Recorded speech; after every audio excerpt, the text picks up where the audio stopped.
નમસ્કાર, હું છું મિત્તલ અને આપ જોઈ રહ્યા છો ચક્રવાત ન્યૂઝ। નજર કરીએ સમાચારો પર। ત્યારે હવામાન વિભાગની આગાહી વચ્ચે ડાંગ જિલ્લામાં સતત 3 દિવસથી વરસાદી માહોલ છવાયો છે। ડાંગનું ગિરિમથક સાપુતારા કે જ્યાં ધુમ્મસ સાથે વરસાદ વરસ્યો છે। ધુમ્મસ અને વરસાદથી ઝીરો વિઝિબિલિટી થઈ જવા પામી છે। ત્યારે ડાંગ જિલ્લામાં વરસાદી માહોલ સર્જાતા નયનરમ્ય દ્રશ્યો સર્જાયા છે, જેના પગલે પ્રવાસીઓમાં ખુશીનો માહોલ જોવા મળી રહ્યો છે।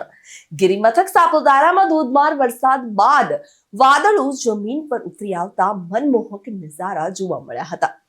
ગિરિમથક સાપુતારાના તળેટી વિસ્તારમાં લીલીછમ વનરાઈ પર ધુમ્મસની ચાદર પથરાતા ડુંગર પર બરફ છવાયો હોય તેવા દ્રશ્યો પ્રવાસીઓમાં આકર્ષણનું કેન્દ્ર બન્યા હતા।